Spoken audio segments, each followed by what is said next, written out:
আমার ১৪ বছর বয়সী চাচাতো ভাই যখন থেকে আমাদের বাড়িতে এসেছে, আমার স্ত্রী তখন থেকে তাকে স্নান করানোর জেদ ধরেছে। কিন্তু একদিন যখন সে তাকে স্নান করাচ্ছিল, তখন এমন কিছু ঘটল যা আমি কল্পনাও করতে পারিনি। সেদিন আমি দেখলাম, যখন আমার স্ত্রী আমার ভাইকে স্নান করাচ্ছিল, তখন সে সাবান তুলতে নিচু হয়েছিল। সেই মুহূর্তে সে পেছন থেকে, হ্যালো বন্ধুরা, আজকের এই গল্পে আপনাদের স্বাগতম।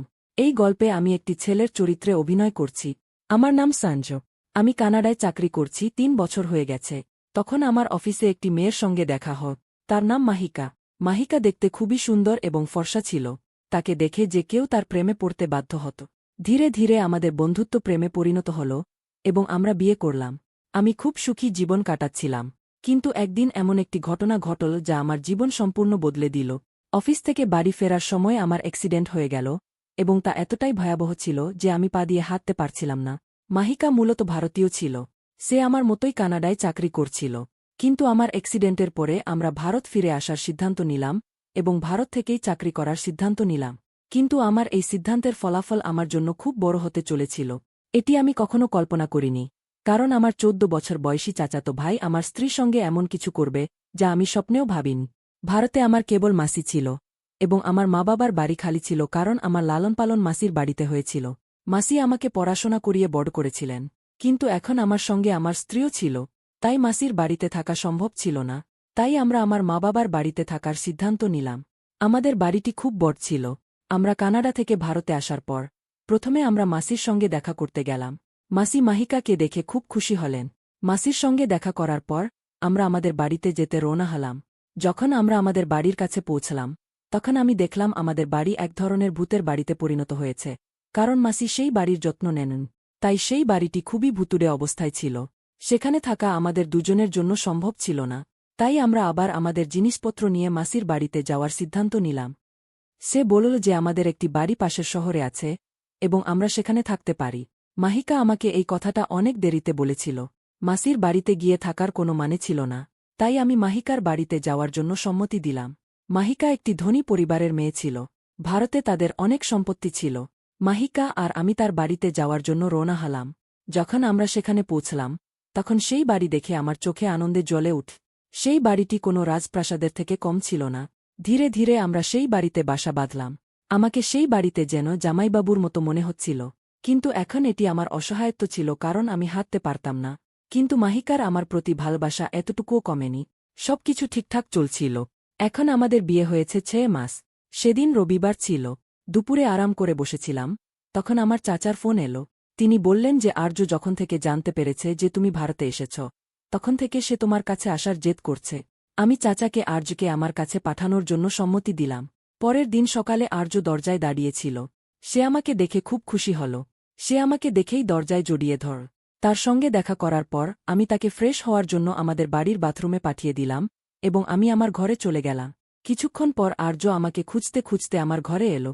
যেমনই সে আমার ঘরে এলো, ঠিক তেমনি আমার ঘরের বাথরুম থেকে মাহিকা বেরিয়ে এলো।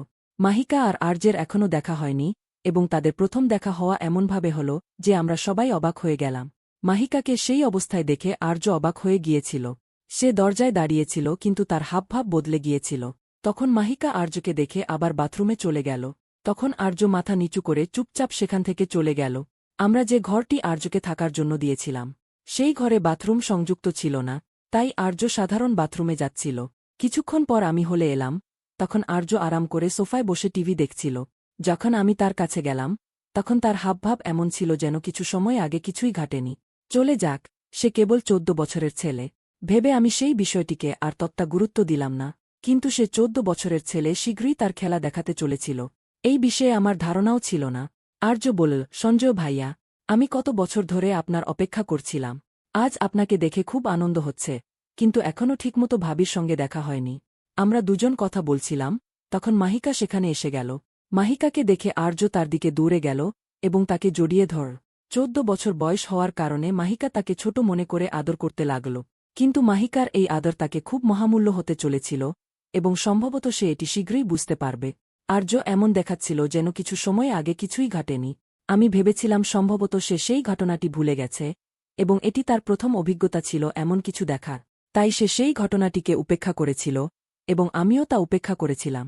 কিন্তু সেই সময় মাহিকাও একদম স্বাভাবিকভাবে আচরণ করছিল। তার উপর সেই ঘটনার কোনো প্রভাব দেখা যাচ্ছিল না। তার আচরণ থেকে এমনটাই মনে হচ্ছিল। তারপর আর্য আমাকে বলতে লাগল, ভাইয়া মনে হচ্ছে আপনি কানাডায় অনেক টাকা উপার্জন করেছেন, কারণ আপনার বাড়িটি কোনো রাজপ্রাসাদের থেকে কম নয়। তখন আমি বেশি কিছু না বলে শুধু সায় দিয়েছিলাম। তারপর সে বলল, আমি আপনার পুরো বাড়িটি দেখতে চাই। আমি তাকে বাড়ি দেখাতে যাচ্ছিলাম, তখন আমার ফোন বেজে উঠ। আমি ফোনটা ধরলাম এবং জানতে পারলাম যে আমার একটি জরুরি এবং গুরুত্বপূর্ণ মিটিং আছে। তাই আমি আমার হুইলচেয়ার চালিয়ে আমার ঘরে চলে গেলাম। আমার খুবই গুরুত্বপূর্ণ মিটিং ছিল, তাই মিটিংয়ে অনেক সময় চলে গেল। মিটিং শেষ হওয়ার পর যখন আমি আমার ঘর থেকে বের হলাম, তখন আমি আর্য এবং মাহিকাকে কোথাও দেখতে পেলাম না। আমি আর্যকে তার ঘরেও খুঁজতে গেলাম, কিন্তু তাকে সেখানে পেলাম না। তারা দুজন কোথায় গেল এর কোনো ধারণা আমার ছিল না। তখন হঠাৎ আমার মনে পড়ল যে কিছুক্ষণ আগে আর্য বলছিল যে সে পুরো বাড়িটি দেখতে চায়। মাহিকা নিশ্চয় তাকে বাড়ি দেখাচ্ছিল। তখন আমি বাড়ির বাইরে গেলাম এবং দেখলাম মাহিকা এবং আর্য বাড়ির লনে বসে কথা বলছে। ভাবি এবং দেবরের জুটি খুব ভালো মানিয়েছে। দেখে তো একদমই মনে হচ্ছিল না যে আর্য প্রথমবার মাহিকার সঙ্গে দেখা করেছে। তারা কথাবার্তা বলছিল এবং একে অপরকে ঠাট্টা মশকরা করছিল। তাই আমি সেখানে না গিয়ে আবার আমার ঘরে ফিরে এলাম। একদিন সকালে আমার একটি জরুরি অফিসের মিটিং ছিল, তাই আমি ল্যাপটপ খুলে বসেছিলাম। মিটিং শুরু হতেই আমি তাতে ব্যস্ত হয়ে গেলাম। কিন্তু কিছুক্ষণ পর আমি দেখলাম মাহিকা তার কাপড় নিয়ে ঘরের বাইরে যাচ্ছে। তখন সে ইশারায় জানাল যে আমাদের ঘরের বাথরুমে গরম পানি আসছে না, তাই সে সাধারণ বাথরুমে যাচ্ছে। প্রায় ১.৫ ঘণ্টা পর আমার মিটিং শেষ হল। আমি আমার হুইলচেয়ারে বসে হলের দিকে যাচ্ছিলাম। হলের দিকে যাওয়ার পথে কমন বাথরুম ছিল। যখন আমি সেই বাথরুমের পাশ দিয়ে যাচ্ছিলাম, তখন মহিলার কণ্ঠস্বর শুনতে পেলাম এবং সাথে সাথে আলিয়ার কণ্ঠস্বরও শোনা গেল। হঠাৎ আমার মনে হল, এই মেয়েটা তো মিটিংয়ে বসার আগেই বাথরুমে গিয়েছিল, অথচ এখনও বের হয়নি। মনে হচ্ছে প্রায় ১.৫ ঘণ্টা ধরে আরিয়া ও মেয়েটা বাথরুমে একসাথে আছে। আমার বাড়িতে এ কি হচ্ছে? এসব চিন্তা করে আমি বিভ্রান্ত হয়ে পড়ি, কারণ আমি অনেক বছর বিদেশে কাটিয়েছি। আমার মনে নানা অদ্ভুত চিন্তা আসতে লাগল। তখন আমি জোরে জোরে বাথরুমের দরজা ধাক্কাতে শুরু করলাম। প্রায় ৫ মিনিট পর মেয়েটা দরজা খুল। মেয়েটা যখন বাইরে এলো, তখন দেখলাম তার অবস্থা খুব খারাপ ছিল। সে খুব ক্লান্ত লাগছিল, তার চোখেও জল ছিল। কিন্তু যখন আমার চোখ তার পেছনে গেল, তখন দেখলাম আরিয়া দাঁড়িয়ে আছে। সেও খুব ক্লান্ত দেখাচ্ছিল। তাদের মধ্যে কি চলছিল আমি কিছুই বুঝতে পারছিলাম না। তাই আমি চিৎকার করে জিজ্ঞেস করলাম, মেয়েটা, এটা কি হচ্ছে? তোমরা দুজন একসাথে বাথরুমে কি করছিলে? তখন মেয়েটা বলল, সঞ্জ, টেরেসের পানির ট্যাঙ্কে কিছু মিশ্রিত করা হয়েছে। যখন আমি এখানে স্নান করতে এসেছিলাম, তখনই আমার চোখে জ্বালা শুরু হয় এবং আমি কিছুই দেখতে পাচ্ছিলাম না। তাই আমি তোমাকে ডাকলাম, কিন্তু তুমি মিটিংয়ে ব্যস্ত ছিলে এবং তোমার কানে হেডফোন লাগানো ছিল, তাই আমার কণ্ঠস্বর শুনতে পাওনি। তখন আরিয়া বাথরুমে দৌড়ে আসে এবং সেও জ্বালায় কষ্ট পাচ্ছিল। এখন তুমি এসে আমার উপর রাগ করছ? মেয়েটার এই কথায় আমি বিভ্রান্ত হয়ে পড়ি, কারণ তার দেয়া কারণটা অদ্ভুত ছিল। মেয়েটা এবং আরিয়া দুজনেই ভেজা ছিল। মেয়েটা আরিয়াকে তোয়ালে এনে দিল। তখন আমার মনে হল, যদি আমার পা ভালো থাকত, তাহলে আমি দৌড়ে মেয়েটার সাহায্য করতে পারতাম। কিন্তু দুর্ভাগ্যবশত আমার দুর্বল পায়ের কারণে আমি কিছুই করতে পারিনি। আমার দুর্বল পায়ের জন্য আমাকে দ্রুত চলাফেরায় অসুবিধা হতো। এখন হুইলচেয়ারই ছিল আমার ভরসা। মেয়েটা আমার উপর খুব রাগ করেছিল, তাই তার রাগ কমানোর জন্য সেই রাতে আমি তার কাছে গেলাম। কিন্তু সে আমার কাছে আসতে অস্বীকার করল। আমি তার চুলে আদর করতে লাগলাম, কিন্তু সে রেগে গিয়ে আমার হাত সরিয়ে দিয়ে হলের দিকে চলে গেল। তখন আমিও কোনোভাবে হুইলচেয়ারে বসে তাকে মানাতে হলের দিকে গেলাম। শেষ পর্যন্ত মেয়েটা আমাকে ক্ষমা করল এবং আমরা আমাদের বেডরুমে চলে গেলাম। ঘরে ঢুকেই আমি তাকে জড়িয়ে ধরলাম। আমাদের স্বামী স্ত্রীর সম্পর্ক আরও গভীর হতে লাগল। কিন্তু ঠিক তখনই আরিয়া হঠাৎ করে আমাদের ঘরে ঢুকে পড়ল। তাকে হঠাৎ ঘরে দেখে আমরা দুজনেই অবাক হয়ে গেলাম। তখন আরিয়া বলল, ভাইয়া, আমাকে গেম খেলার জন্য আপনার মোবাইলটা দরকার। তখন আমি আরিয়াকে বললাম, আরিয়া, এখন আমার বিয়ে হয়ে গেছে, তাই ঘরে ঢোকার আগে দরজা নক করতে হবে। সে সরি বলে মোবাইলটা নিয়ে চলে গেল, কিন্তু তার মুখে কোনো অনুভূতি ছিল না। সে একেবারে নিষ্পাপ মুখে এসে চলে গেল। তখন মেয়েটা আবার রেগে গিয়ে ঘুমাতে চলে গেল। মেয়েটার মেজাজ দিন দিন খারাপ হচ্ছিল, কারণ আমার কাজের চাপ অনেক বেড়ে গিয়েছিল। তাই আমি দীর্ঘ সময় ধরে আমার কাজে ব্যস্ত থাকতাম। আমাকে বাড়ি থেকেই কাজ করতে হতো। কিন্তু এখন আমার খাওয়ার সময়ও পাওয়া যেত না। যখনই আমি একটু ফাঁকা সময় পেতাম, তখন দেখতাম মেয়েটা আরিয়ার সাথে কথা বলছে। আগে যখনই আমার কিছু দরকার হতো এবং আমি ঘর থেকে মেয়েটাকে ডাকতাম, তখন সে সবকিছু তাড়াতাড়ি এনে দিত। কিন্তু এখন ধীরে ধীরে মেয়েটা আমার কণ্ঠস্বর শুনেও প্রতিক্রিয়া দেওয়া বন্ধ করে দিয়েছিল। একদিন আমাকে অফিসের কাজে বাইরে যেতে হল। সব ব্যবস্থা আমার কোম্পানিই করেছিল, তাই সেই দিন সকালে আমাকে নিতে কোম্পানির গাড়ি আসার কথা ছিল। কিন্তু সেই দিন সকালে মেয়েটা কমন বাথরুমে এতক্ষণ ছিল যে আমি তাকে ডাকতে ডাকতে ক্লান্ত হয়ে গেলাম। কিন্তু সে বাথরুম থেকে বের হতে প্রস্তুত ছিল না। আমাকে কাজে যেতে দেরি হচ্ছিল, তাই আমার রাগ হতে লাগল। ঠিক তখনই মেয়েটা বাইরে এলো। আমি তাকে জিজ্ঞাসা করলাম, তুমি এতক্ষণ বাথরুমে কি করছিলে? তখন সে রেগে গিয়ে বলল, এই বাথরুমে আমি যতক্ষণ খুশি থাকতে পারি। তুমি আমাকে কিছুই জিজ্ঞাসা করতে পারো না। আর হ্যাঁ, তুমি এই বাথরুম ব্যবহার করতে পারবে না। যদি তুমি এই বাথরুম ব্যবহার করতে চাও, তবে 5 মিনিটের বেশি থাকতে পারবে না। যখনই আমি চাইব, আমি এই বাথরুমে যতক্ষণ খুশি থাকতে পারি, এবং তখন আমাকে ডিস্টার্ব করতে আসবে না। নিলে আমি তোমাকে তালাক দিয়ে দেব। মেয়েটার এই আচরণ আমার বোধগম্য হচ্ছিল না। আমি কখনো ভাবিনি যে সে আমার সাথে এভাবে কথা বলবে। তখন আরিয়া এই দৃশ্য দেখছিল। সেই বাথরুমে কি ছিল যা মেয়েটা আমাকে তালাক দিতে প্রস্তুত ছিল, এবং এত ছোট কারণে? তখন আমাকে কাজে যেতে হচ্ছিল, তাই আমি এই বিষয়ে বেশি মনোযোগ দিইনি। কিছুক্ষণ পরেই কোম্পানির গাড়ি আমাকে নিতে এসে গেল, এবং আমি চলে গেলাম। প্রায় 5 দিন পর আমি বাড়ি ফিরে এলাম। বাড়ি এসে দেখলাম মেয়েটা খুব ক্লান্ত দেখাচ্ছিল, এবং এখন সে বাথরুমে অনেকক্ষণ ধরে বসে থাক। একদিন আমি বাথরুমে 5 মিনিটের বেশি ছিলাম, তখন মেয়েটা সেখানে এসে আমাকে বাথরুম থেকে টেনে বের করে দিল। তার এই আচরণ আমি কিছুই বুঝতে পারছিলাম না। তার এই আচরণ কিছুদিন ধরেই শুরু হয়েছিল, কিন্তু এর পিছনে আসল কারণ কি ছিল তা আমাকে জানতে হতো, নইলে আমাদের সংসার ভেঙে যেত। কারণ মেয়েটা সেই অনুযায়ী আচরণ করছিল, কিন্তু আমার দুর্বল পায়ের কারণে আমি কিছুই করতে পারছিলাম না। আমাদের ঝগড়ার কারণ ছিল সেই বাথরুম, তাই সেই বাথরুমে আসলে কি ছিল তা দেখার জন্য আমি সেখানে গেলাম। সেদিন মেয়েটা কেনাকাটার জন্য বাজারে গিয়েছিল। আমাকে সেই বাথরুমে যেতে কেউ আটকাতে পারবে না। আরিয়া তার সাথেই গিয়েছিল। বাড়িতে একা থাকায় আমি হুইল চেয়ারে ধীরে ধীরে সেই বাথরুমে পৌঁছালাম। তখন আমি বাথরুমের ভেতরে মনোযোগ দিয়ে দেখতে শুরু করলাম, কারণ মেয়েটার অদ্ভুত আচরণের কারণ এই বাথরুমেই পাওয়া যাবে, এবং আমি সেটাই খুঁজছিলাম।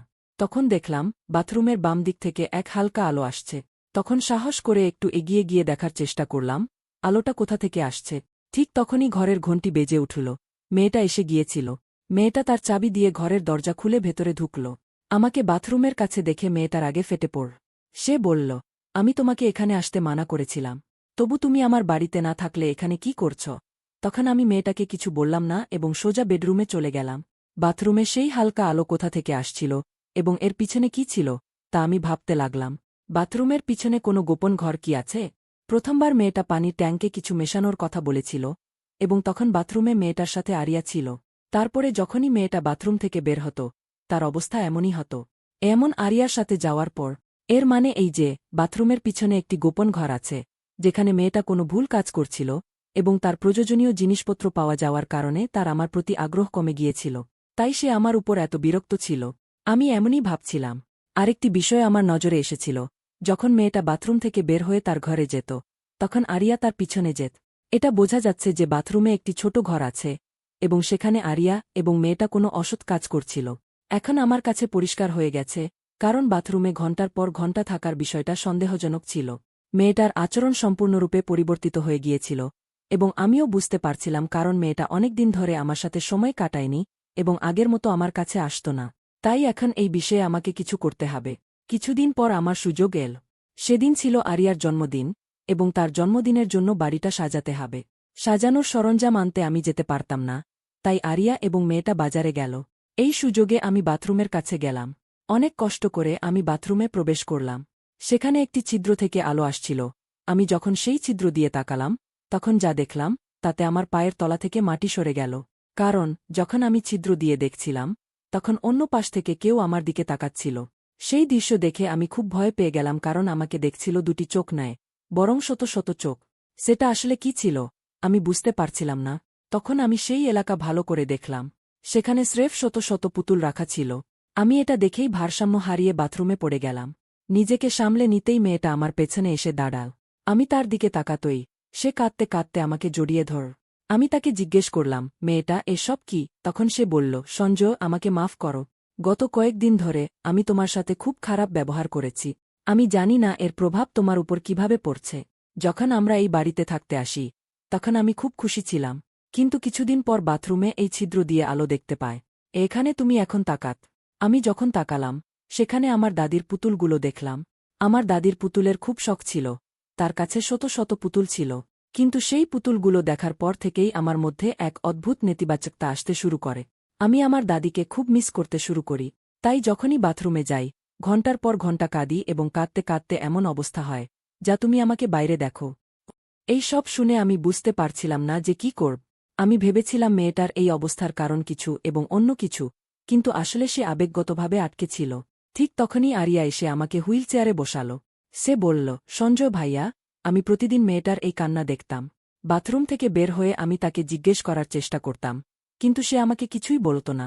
সে নিজেই ভেতরে ভেতরে কষ্ট পাচ্ছিল, এবং এই জন্য তার এই অবস্থা। মেয়েটা তার দাদিকে খুব ভালোবাসত, তাই সে আবেগগতভাবে সেই জিনিসগুলোতে আটকে ছিল। তাকে এই মানসিক অবস্থা থেকে বের করা খুব জরুরি ছিল। এজন্য আমি আমার এক মনোবিদ বন্ধুর সাহায্য নিয়েছিলাম, এবং ধীরে ধীরে মেয়েটা এখন সেই সব কিছু থেকে বেরিয়ে আসছে। বন্ধুরা, মানুষ কখন কোথায় এবং কিতে আটকে যাবে এবং তার কি অবস্থা হবে, আমরা বলতে পারি না। তাই আমাদের মনের কথা বলার জন্য সবার একজন না একজন থাকা উচিত। সেটা আপনার আত্মীয় হতে পারে বা আপনার বন্ধু। এতে বোঝা যায় যে খোলামেলা মনের কথা বললে জীবন অবশ্যই আনন্দময় হতে পারে। বন্ধুরা, ভিডিওটি ভালো লেগে থাকলে চ্যানেলটি সাবস্ক্রাইব করতে ভুলবেন না।